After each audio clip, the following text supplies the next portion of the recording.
మీ పేరు? వస్తాడు ఆకులు వెంకటేశ్వరరావు. వెంకటేశ్వర గారు. చంద్రబాబు నాయుడు వచ్చి 5 నెలలు అవుతుంది కదండి, ఎలా ఉందంటారు? ఏమంటే 5 నెలలు అయినా 6 నెలలు అయినా ప్రజలు ఆయన ప్రతిదీ ఆయనతో ఏదో చెప్తాడు చేసుకోవాలి. అది మనలో ఉన్నది.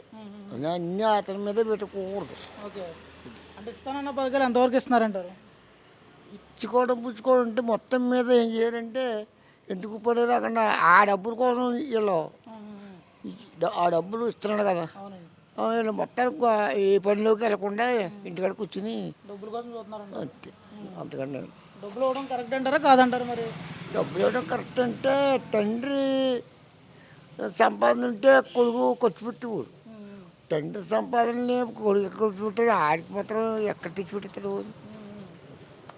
సో ఎలా ఉన్నాయి పథకాలు అంటే కొంచెం మంచిది కదంటారు? అన్ని మామూలే, అన్ని మామూలే.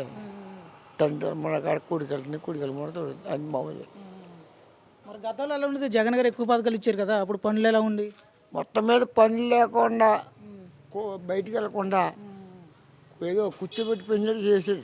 కూర్చోబెట్టి పెంచినట్టు చేశారు చేసేట్టు గతంలో. అంతేగాని ఆడు ఏం పాడు చేయలేదు, వీడు మనం చెప్పుకోవడం చేసుకోవడం తప్ప మనలో కూడా సంసారం మనం చేసుకోవడం ఉండదు. అంటే ఎవరి ప్రభుత్వంలో పనులు ఎక్కువ జరుగుతున్నాయి అంటారు? ఎవరి పనులు ఏం లేదండి.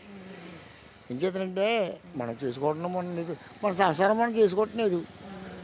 ఇవాళ ఆడదే సంసారం చేస్తుంది కానీ మగోడు ఏం చేయట్లేదు. ఇంకా మొత్తం మీద వీళ్ళు ఆ డబ్బులు ఇస్తున్నాడు, ఈ డబ్బులు ఇస్తున్నాడు, మొత్తం మీద పోటీ చేసి.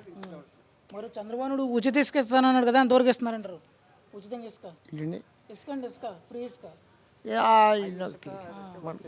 మనకు వేసారు, మనకి తెలియదు. మరి రేట్లు ఎలా ఉన్నాయి? చంద్రబాబు నాయుడు వచ్చాక రేట్లు తగ్గిస్తున్నాడు కదా, నిత్యావసర సరుకుల రేట్లు. ఎవడా ఎన్ని చేసేకి మళ్ళీ అక్కడ తేవద్దు. వీడు తెచ్చి పెట్టి పెడతాడు, ఏదో ఎక్కడ తెచ్చేస్తాడు, బొక్కలు పెడతాడు. ఆడి మొత్తం తగ్గించబట్టి కొట్టువాడు, వాళ్ళు కొట్టుకొస్తాడు హోల్సేల్. ఇప్పుడు వీడు తగ్గించబట్టి వీడు ఆడి ఎక్క మొత్తం తెచ్చిస్తాడు. ఏంటి అన్ని మామూలు రొటేషన్ అండి, రొటేషన్ లేనప్పుడు తగ్గపోవడం ఏం లేదు, అంతే రొటేషన్. ఇంకా ఇదన్నీ చెప్పుకోవడం తప్పుకోనండి, చెప్పుకోవడం తప్పు అని అయినా. మరి గతంలో ఎలా ఉండేదండి పరిపాలన? జగన్ గారి పరిపాలన ఇబ్బందులు ఏమైనా ఉండేవా మీకు?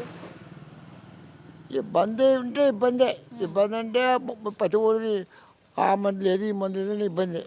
ఈడు మంది ఉన్నదని ఈడండి, ఇంకా మామూలు అండి. అంటే ఏ రకంగా ఇబ్బంది పడ్డారు? ఇబ్బంది ఏమి లేదు, ఇబ్బంది మనకి ఏ ఇబ్బంది ఉంటుంది. ఇప్పుడు నాకు ఉందండి 86 వచ్చేసింది నాకు, 2 అబ్బాయిలు. మాకు కానీ మా నాన్నగారికి కానీ మా అబ్బాయిలకి కానీ ఏ ఏర్పాట్లు లేదు. ఒక అబ్బాయి జాబ్ మంచి చెప్పింది, ఒక అబ్బాయి మామూలు చక్కగా చేసుకుంటున్నా. అది కూర్చొని చదివితే పెట్టుకున్నాను. సో ఇప్పటివరకు అయితే బాగానే ఉందంటారు? నాకేం మన లోట్లేదు. మన సంసారం మనం చేసుకుంటే ఏం లోటు.